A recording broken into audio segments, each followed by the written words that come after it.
वृश्चिक राशि वाले बंधुओं, स्वागत है आप सभी का आपके अपने वैदिक मंथन भिंड यूट्यूब चैनल में। बंधुओं, इस आने वाले नव वर्ष 2025 में आपकी हर एक मनोकामना पूरी होगी। पूरी दुनिया आपके सामने झुक जाएगी। जहां जहां से जिस भी प्रकार के कष्ट आपको आ रहे थे, वे सब ज्यों के त्यों थम जाएंगे। जी हाँ बंधुओं, आपके जीवन में खुशियों की बरसात होगी।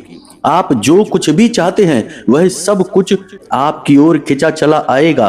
बस आपको करना होगा यह एक छोटा सा काम कि रोज सुबह जैसे ही आप सोकर जागें, आपको यह एक चीज चुपचाप खा लेनी है। जी हाँ मित्रों, इस एक चीज को खाते ही आपका आने वाला वर्ष 2025 बेहद लाभदायक और आपकी जिंदगी में खुशियां लाने वाला साबित होगा। इस एक चीज में इतने अधिक गुण हैं कि यदि इसे लगातार कोई प्रयोग करना शुरू कर दे तो कुछ ही दिनों में उसके जीवन में खुशियों की बाढ़ आ जाती है। और सबसे बड़ी बात कि उसके जीवन में चाहे कहीं से भी आए, किसी भी प्रकार से आए, किसी भी रास्ते से आए, पैसा तो आता ही आता है। जी हाँ बंधुओं, अब चाहे आप कुछ भी करें या ना करें, आपके जीवन में पैसे की बाढ़ आने ही वाली है। और ऐसा हम इसलिए कह रहे हैं मित्रों कि जब देने वाले का मन होता है, यानी कि जब भगवान की कृपा और आशीर्वाद इंसान के साथ हो जाता है और भगवान किसी को कुछ देने का मन बना लेते हैं, तो वे आपसे काम करवा ही लेते हैं, चाहे आप चाहें या ना चाहें। वैसे भी इंसान के हाथ में कुछ खास है नहीं। वह जब मेहनत करता है तो फल नहीं मिलता, और जब उम्मीदें नहीं लगाता तब अचानक कुछ बड़ा हासिल हो जाता है। इसीलिए हम आपसे कह रहे हैं कि इस एक चीज की शक्तियां अनंत हैं। बस आपको इस एक चीज को अपने जीवन में शामिल करना है और रोज सुबह सोकर जागते ही इस एक चीज को चुपचाप खा लेना है। बंधुओं, अब इस वीडियो को देखने के बाद आपके जीवन में माता लक्ष्मी की भरपूर और अनंत कृपा आने वाली है। पैसे की बाढ़ आने वाली है। जी हाँ बंधुओं, बस आप इस वीडियो में बताई हर एक बात को ध्यान से समझना और एक एक चीज को जैसे हम बता रहे हैं बिल्कुल वैसे ही प्रयोग करते चले जाना।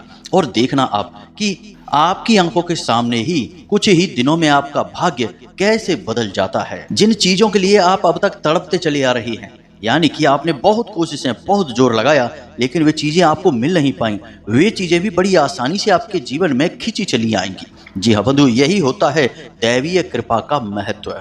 तो चलिए बंधुओं, बिना समय गवाए आज के इस विशेष कार्यक्रम की शुरुआत करते हैं और आपको बताते हैं उस बेहद ही दिव्य और चमत्कारी वस्तु के बारे में। तो चलिए बंधुओं, बिना समय गवाए माता रानी का नाम लेकर आज के इस बेहद ज्ञानवर्धक और जीवन में चमत्कारी परिवर्तन लाने वाले विशेष कार्यक्रम की शुरुआत करते हैं। कमेंट बॉक्स में लिख डालिए, जय मां भद्रकाली रक्षा करो। माता रानी निश्चित तौर पर आपके ऊपर रक्षा करेंगी, हमें पूर्ण विश्वास है। इसी के साथ साथ बंधुओं, यदि आप इस चैनल कार्यक्रम पर पहली बार आए हैं तो आप इस चैनल को सब्सक्राइब अवश्य कर लें। बगल में जो सब्सक्राइब का बटन है उसे अभी इसी वक्त दबा दें, क्योंकि ऐसा करके ही आप माता रानी के दिव्य परिवार, माता रानी की दिव्य कृपा के पात्र बन जाएंगे और फिर आपका हर एक कष्ट माता रानी खुद देख ही लेंगी। जो माई की गोद में आ गया, माई क्या उसका कभी बुरा होने देंगे? कभी नहीं। तो जल्दी से माई के परिवार से जुड़ जाइए, माँ के भक्त के साथी बन जाइए और चैनल को सब्सक्राइब करिए। तो चलिए बंधुओं, चैनल को सब्सक्राइब कर लिया, अब आगे बढ़ते हैं। मित्रों, हमने चीजों के बारे में आपको पहले भी कई बार कई विशेष कार्यक्रमों में अलग अलग ज्ञान दिया है, लेकिन यह जो विशेष ज्ञान है यह सबसे हटकर है और इस ज्ञान को हमने स्वयं भी अपने ऊपर आजमाया है और हमारे शिष्यों ने भी इसे अपने जीवन में आजमा कर खूब धन लाभ कमाया है और खूब माता रानी की कृपा प्राप्त की है। अब हमें इसका प्रयोग करने का उद्देश्य केवल इतना सा था कि हम इस उपाय और इस प्रयोग की सत्यता को जानना चाहते थे। इस वजह से हमने कुछ दिनों तक इसे अपने जीवन में प्रयोग किया और यह सचमुच में बेहद ही चमत्कारी है। यकीन मानिए बंधुओं कि आप जिस दिन से इसे सुबह सुबह खाना शुरू करेंगे उसी दिन से आपको इसका परिणाम, इसका फल दिखाई देना शुरू हो जाएगा।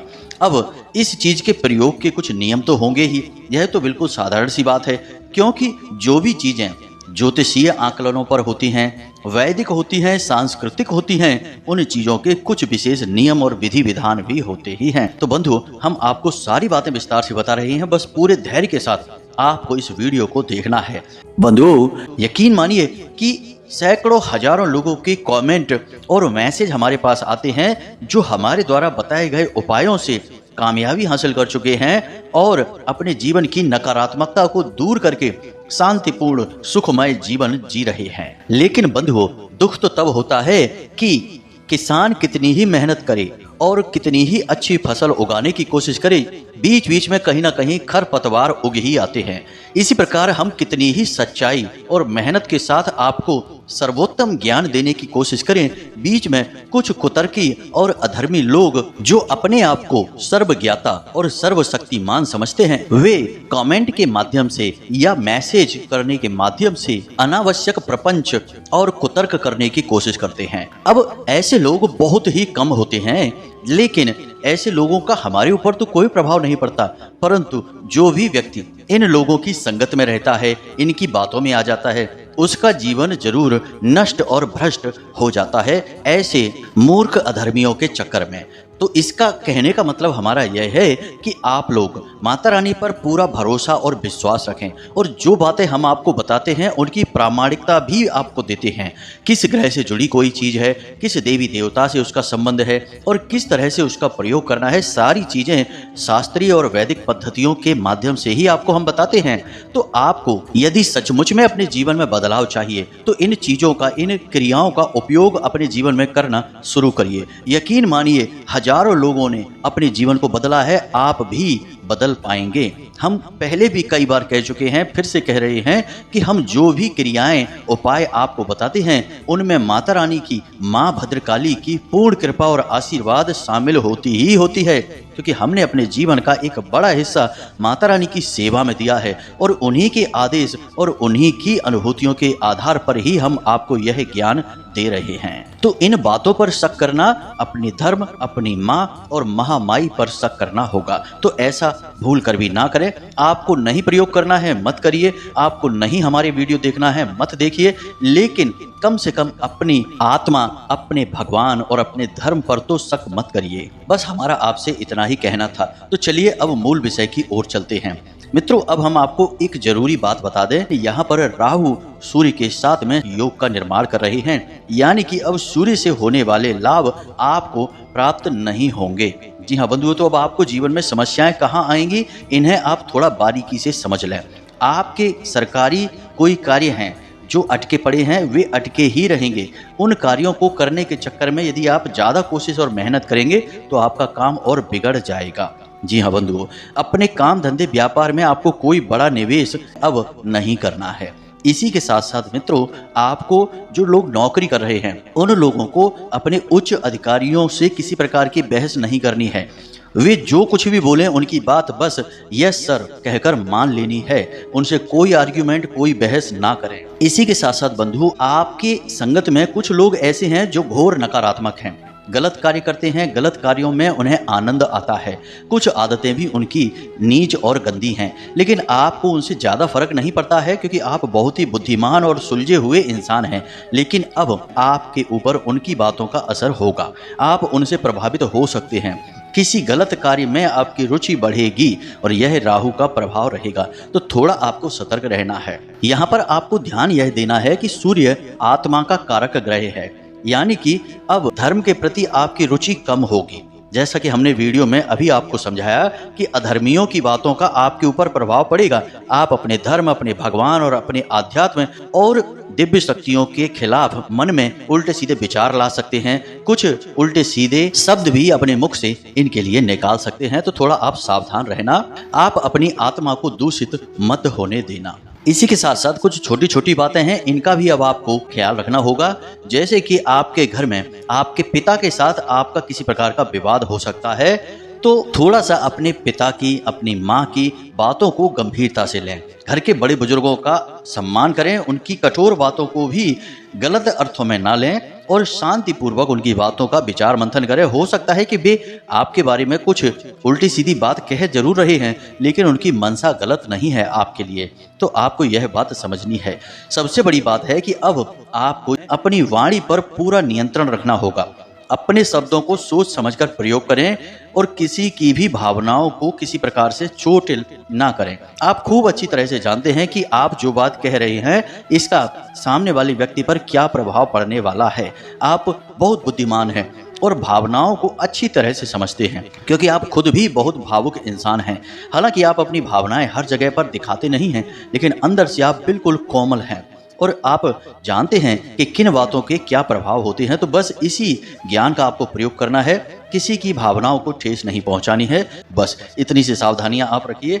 अब हम बात करते हैं अपने मूल विषय की, कि उस एक चीज के बारे में आपको बताने जा रहे हैं। जरा आप ध्यान से सारी बातों को समझना। हमारे शास्त्रों में रात्रि को सोने जाने से लेकर सुबह सोकर जागने तक के नियम हैं, संस्कार हैं। अब एक बुद्धिमान इंसान नियमों को मानकर चलता है, संस्कारों के अनुसार चलता है, तो इस प्रकार उसके जीवन में कष्ट भले ही आ जाएं, लेकिन उन कष्टों से लड़ने की शक्ति भी उसके पास पहले ही आ जाती है। और जो विकराल और बड़े कष्ट हैं उनसे बाहर निकालने के लिए भगवान किसी न किसी को माध्यम बनाकर उसकी मदद करने के लिए भेज देते हैं, क्योंकि वह भगवान का भक्त इंसान है। तो अब कौन से हैं वे नियम, जरा इन्हें आप ध्यान से समझिए। हमेशा जब भी आप रात्रि को सोने के लिए जाएं तो कम से कम आधे घंटे तक सोने से पहले मोबाइल फोन ना देखें, किसी से बहस ना करें, लंबी चौड़ी चर्चाएं ना करें, शांत रहें, मन को शांत रखें और अपनी छाती पर हाथ रखकर, यानी जब आप सोने जा रहे हैं तो सीधे लेटें और अपनी छाती पर, सीने पर हाथ रखकर उस एक समस्या के समाधान के बारे में विचार करें जो आपको चाहिए। मान लीजिए आप बेरोजगार हैं तो आपको कहना है कि हमारी बहुत अच्छी नौकरी लग चुकी है। जी हाँ बंधुओं, और कम से कम ऐसा आपको 5 से 7 बार बोलना है, हमारी बहुत अच्छी नौकरी लग चुकी है। और इसके बाद आपको सो जाना है। मित्रों, इसे अंग्रेजी में एफर्मेशन कहा जाता है और हमारे शास्त्रों में तो इसका बहुत बड़ा विधान है। इसे स्व आज्ञा तंत्र कहा जाता है। इसमें हम खुद को ही सम्मोहित करके खुद को ही आज्ञा देते हैं और फिर हमारी जो सूक्ष्म शक्ति है, यानी जो हमारा सूक्ष्म शरीर है, वह ब्रह्मांड में कहीं से भी ढूंढ कर लाए आपके लिए समाधान लेकर आएगा। आप ऐसा करके देखेंगे, अगले 7 दिनों तक लगातार ऐसा करिए और आपको निश्चित तौर पर अच्छी नौकरी मिल जाएगी। हम इस बात की गारंटी देते हैं। नौकरी अगर ना मिली तो उसके लिए कुछ न कुछ समाधान, कुछ न कुछ समस्या का सॉल्यूशन अवश्य निकलेगा। इस बात की हम पूरी गारंटी देते हैं। अब आपके मन में यह प्रश्न आ सकता है कि हम खुद को आज्ञा दे रहे हैं, यह तो बड़ी अजीब सी बात है, आज्ञा तो दूसरों को दी जाती है। तो बंधुओं, हमारे शास्त्रों में स्पष्ट तौर पर लिखा है कि हर एक इंसान के शरीर में 7 जागृत चक्र होते हैं जो उसके जीवन की संपूर्ण क्रियाओं को नियंत्रित करती हैं।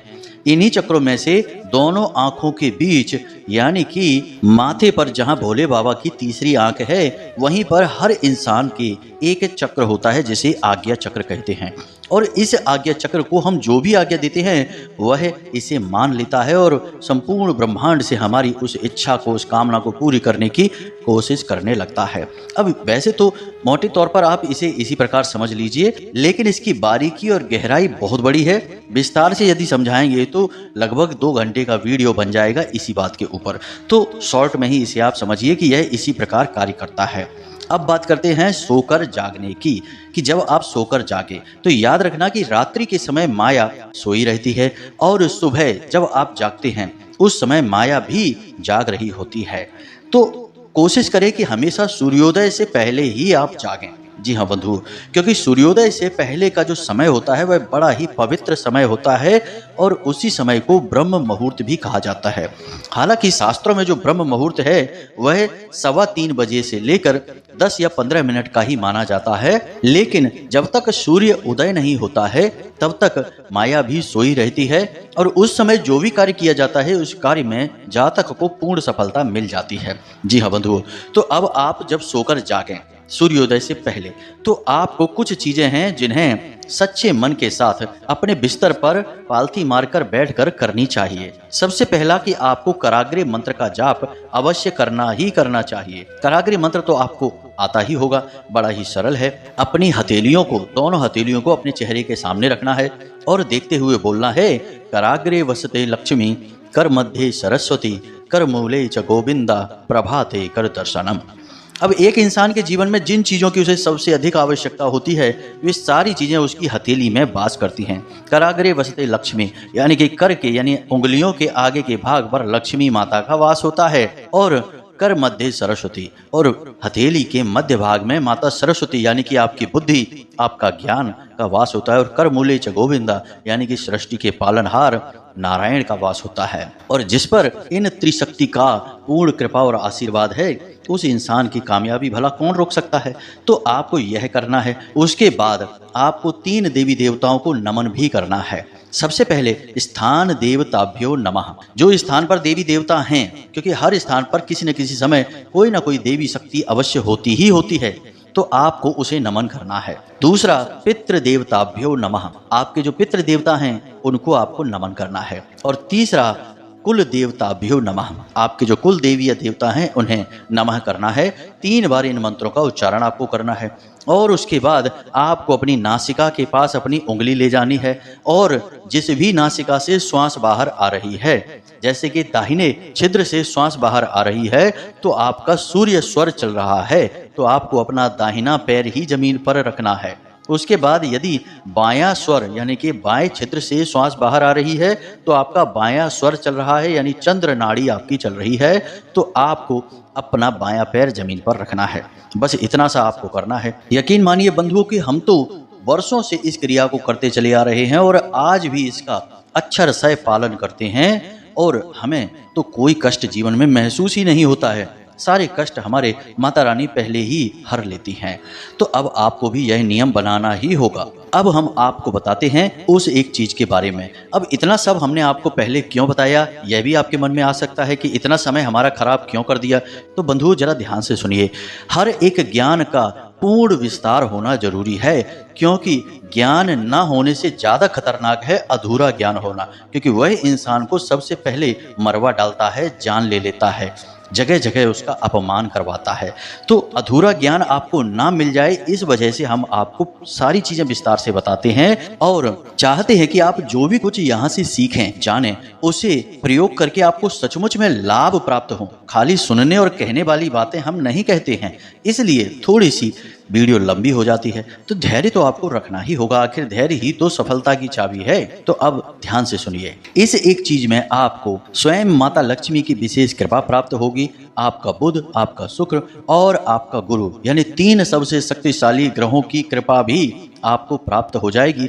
और यही 3 ऐसे ग्रह हैं जो किसी भी इंसान को रातों रात राजा बना सकते हैं और उसके जीवन में वे सब कुछ ला कर देंगे जो उसे चाहिए। जी हाँ मित्रों, तो अब आपको क्या करना है जरा ध्यान से सुनिए। प्रतिदिन सूर्योदय से पहले जागें और उसके बाद स्नान आदि करने के बाद अपने पूजा घर में जाएं और भगवान को नमस्कार करें, और उसके बाद गाय के घी का एक दीपक जलाएं, और उसके बाद माता लक्ष्मी या भगवान श्री हरि विष्णु के सामने आपको यह सामग्री समर्पित करनी है। अब सामग्री क्या है इसे आप ध्यान से सुनिए। आपको एक छोटी सी प्लेट में छोटा सा एक पान का पत्ता रखना है, एक इलायची रखनी है, मीठे के लिए थोड़ी सी शक्कर रख सकते हैं आप, गुड़ न रखें क्योंकि शक्कर शुक्र का सूचक होती है। और यदि आपके घर में केसर मौजूद है तो थोड़ी सी केसर डालें, और यदि नहीं है केसर तो कोई बात नहीं है, बिल्कुल जरा सी छटाक भर की हल्दी उसके ऊपर लगा दें। अब इसे आप बंद करके एक लौंग के साथ पैक कर दें। यह पान का बीड़ा हो गया है।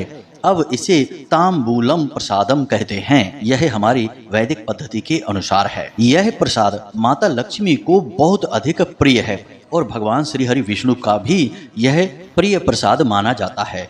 अब इस एक उपाय में कई ग्रह हैं, जैसे कि पान माता लक्ष्मी का सूचक है, साथ ही साथ आपके बुध को भी मजबूत करता है। इसी के साथ साथ मीठा जो आपने डाला है, शक्कर है, वह आपके शुक्र को मजबूत करता है। इसी के साथ साथ जो आपने इलायची डाली है और हल्दी डाली है, यह भी माता लक्ष्मी और देव गुरु बृहस्पति यानी गुरु ग्रह को समर्पित है। अब जब आप इन तीनों ग्रहों को प्रसन्न करने की कोशिश माता लक्ष्मी के माध्यम से करते हैं तो ही ये ग्रह आपको पूर्ण फल या प्रभाव दे सकते हैं। आप खाली ग्रहों का उपाय करते रहें और दिव्य शक्तियों को इनमें शामिल ना करें तो आपको यह उपाय फलित नहीं होते हैं। इसीलिए ग्रहों से जुड़े कई उपाय लोग करते तो हैं, लेकिन उन उपायों के फल प्राप्त नहीं होते हैं। फिर लोग कहते हैं कि गुरुजी उपाय तो हमने किया लेकिन उसका फल प्राप्त नहीं हुआ। तो उपाय किसी भी ग्रह का आप करें, लेकिन साथ में दिव्य शक्तियों को शामिल अवश्य करें, देवी देवताओं को अवश्य जोड़ें। इसीलिए हर एक राशि का एक स्वामी ग्रह भी होता है और आराध्य देवी देवता भी होते हैं, तो आपको भी यह नियम मानना होगा। अब इन ग्रहों के साथ आप माता लक्ष्मी को लेकर चल रहे हैं और उनके साथ भगवान श्री हरिविष्णु तो हैं ही। अब आपको यह प्रसाद माता को भोग के तौर पर चढ़ाना है और इसे स्वयं पूजा समाप्त होने के बाद ग्रहण कर लेना है। ग्रहण करने के बाद आपको यह कुछ समय तक अपने मुख में रखना है, सीधे चबा नहीं लेना है। साथ ही साथ मन में यह एहसास, यह भावना भी रखनी है कि आपका अब सब मंगल ही होगा, क्योंकि अब माता की कृपा आपके साथ है। जी हाँ बंधु, आपको यह विश्वास अपने मन में जगाना ही होगा। बिना विश्वास के कुछ भी नहीं होगा। आपने माता को प्रसन्न करने की क्रिया की है, अब माता की बारी है कि वे आपके ऊपर किसी न किसी प्रकार से शुभ फल पहुंचाएं, अपनी कृपा और आशीर्वाद भी पहुंचाएं। इस उपाय को आपको जब आप वीडियो देख रहे हैं उसी दिन से करना शुरू करें। रात्रि में देख रहे हैं तो अगले दिन से इसे करना शुरू करें। उपाय बेहद ही सरल है। सुनने में हो सकता है कि लग रहा हो कि यह कैसे काम करेगा, लेकिन इस उपाय की शक्ति बहुत अधिक है। मित्रों, याद रखना कि जो उपाय होते हैं वे सरल से सरल उपाय ही शक्तिशाली प्रभाव देकर जाते हैं, क्योंकि देवी देवताओं का स्वभाव भी तो सरल होता है। तो जैसा प्रभु का स्वभाव वैसे ही उनके उपाय। बस प्रतिदिन आपको इस नियमावली को मानकर चलना है जो हमने आपको बताया है। रात्रि को सोने का विधान, सुबह जागने का विधान और फिर उसके बाद स्नान आदि करने के बाद भगवान की पूजा पाठ करके उन्हें प्रसाद अर्पित करके उसी प्रसाद को स्वयं ग्रहण कर लेने का विधान। याद रखना कि इस पान के पत्ते को या इस प्रसाद को किसी और को खाने के लिए नहीं देते हैं। यह आपके लिए है और आपके ही मनोरथ को सिद्ध करेगा, तो इसे किसी और को नहीं दे सकते हैं। अब हमने जितनी भी जानकारी थी विस्तार से आपको बता दी है, तो बस इस क्रिया को करना शुरू करिए और इसके परिणाम जो भी आए उनका आनंद लेना शुरू करिए और भगवान को धन्यवाद अवश्य करिए। जी हाँ बंधु, बिना धन्यवाद भगवान से कुछ भी मत लेना, यह कृतज्ञता है और कृतज्ञता अच्छी बात नहीं होती है। तो चलिए बंधु, आज के इस कार्यक्रम को यहीं पर विराम देते हैं। अब हमने कहा था पिछले कार्यक्रम में कि जिन महामाई माँ भद्रकाली का आपने अब तक नाम सुना है उनके साक्षात दर्शन आपको कराएंगे। कोई ऐसे कार्यक्रम की व्यवस्था करेंगे, कोई ऐसा वीडियो वगैरह बनाएंगे जिसमें आपको साक्षात माता रानी के दर्शन करवाएंगे, जिससे आप भी धन्य हो जाएंगे। माता के महामाई ब्रह्मांड की माई के दर्शन करने से आपका आने वाला संपूर्ण वर्ष बेहद सुंदर मनोरम हो जाएगा। जी हाँ बंधु, तो यदि आपको दर्शन चाहिए तो कमेंट बॉक्स में हाँ हमें दर्शन करने हैं ऐसा अवश्य लिखें। होगा कुछ नहीं, बस हमें अच्छा बहुत लगेगा कि भाई आप लोग हमारे साथ हैं। तो बंधु, इसी के साथ साथ आज के इस कार्यक्रम को यही विराम देते हैं। हमेशा हंसते रहिए, मुस्कुराते रहिए, सकारात्मक रहिए और दिन में एक बार मंदिर अवश्य हो आइए, क्योंकि आपका उद्धार तो वहीं से होना है। तो प्रेम से बोलिए जय माई की, जय माँ भद्रकाली। माता रानी आपका कल्याण करें। धन्यवाद।